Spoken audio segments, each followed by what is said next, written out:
Baik Buya, saya ingin bertanya Buya, apakah boleh di dalam masjid dihidupkan DVD meskipun sholawat pada Rasul, tetapi diiringi dengan lantunan musik? Itu Buya. Nabi menyebutkan bahasanya masjid itu dibangun adalah untuk sholat dan untuk menyebut nama Allah.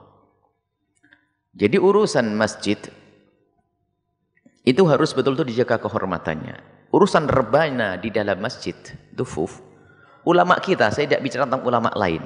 Ulama kita, ahli sunnati wal jamaatil asy'ariyati sufiyati, ulama kita saja urusan rebana, sebagian mengatakan, jangan kau pukul rebana di masjid. Dan kita memukul rebana di masjid, akan tapi hendaknya sebatas itu saja, dan waktunya pun tertentu.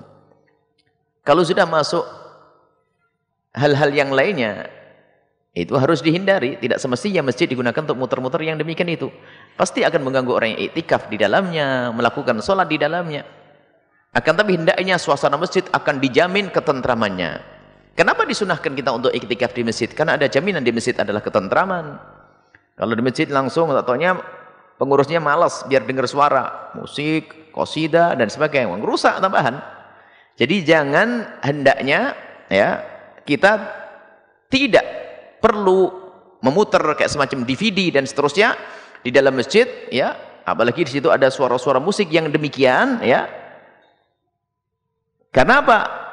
Urusan rebana saja ulama kita itu berbeda pendapat.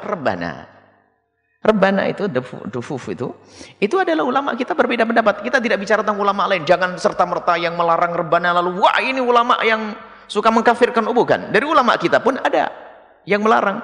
Sehingga menjaga kehormatan masjid, menjaga kesejukan suasana masjid, ketenangan masjid. Biarpun kita ikut sebagian ulama yang memukul rebana, akan tapi tetap dengan adab, tata krama, waktunya tertentu. Khususnya masjid-masjid yang khusus, misalnya masjid di dalam pesantren. Kalau masjid-masjid yang sifatnya umum harus tahu waktu kita. Kalau masjid pesantren, masjid lingkungan khusus, maksudnya orangnya itu orang terbatas, jamaah mahsurin, jamaah yang terbatas. Itu bisa diatur waktu sholatnya, waktu zikirnya, waktu ininya. Mungkin itu lebih bebas. Itu pun memang tidak sepantasnya kalau kita putar-putar DVD yang di situ ada nasyid-nasyid yang seterusnya. Tapi kalau hadroh-hadroh itu dalam masjid-masjid yang sama ini sangat mudah. Tapi ada sebagian masjid yang orang keluar masuk melakukan sholat, mestinya kita punya adab. Nah, jangan sampai di situ kita suarakan rebana-rebana sehingga orang yang mau sholat menjadi tidak khusyuk. Ini adalah pendapat di dalam ulama dan Anda tidak perlu menyalah-nyalahkan deh kalau ada masjid diputar diserukan ada rebana, maka itu mengikuti pendapat yang memperkenankannya. Jika ada ulama yang melarang, ketahuilah itu bukan musuh kita, sebab ulama kita ada yang melarang yang demikian itu. Tapi spesial tadi dipasang televisi, kasih DVD, wah ini kacau. Ini akan tapi televisi untuk menghadiri pengajian itu lain cerita. Tapi DVD isinya adalah nasyid-nasyid modern, maka jangan dilakukan itu di masjid. Karena itu akan mengganggu orang ini iktikaf di dalamnya, yang ngaji di dalamnya. Kalau ingin diputar adalah Al-Quran. Itu pun jangan terlalu keras-keras. Jangan terlalu keras, tidak setiap saat. Kalau keras mungkin sesaat-sesaat. Terlalu semangat 24 jam diputar nanti, bagaimana kisahnya nanti ya.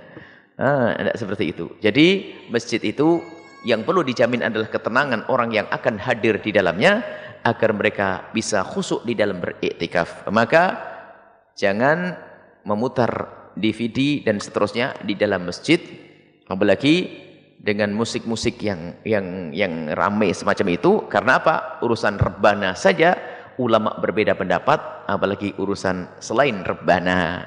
Ini untuk berhati-hati. Akan tapi pun demikian kami himbau agar Anda jangan mudah mencaci, mengolok. Sebab orang kadang berijtihad, pengen meramaikan masjid lalu putar. Ya perlahan-perlahan dah kalau kita ingin merubah masjid tersebut. Caci maki adalah bukan kerjaan orang beriman, tetapi membawa kepada suasana yang lebih indah, itu adalah cara baik yang diajarkan baginda Nabi Muhammad sallallahu alaihi wasallam.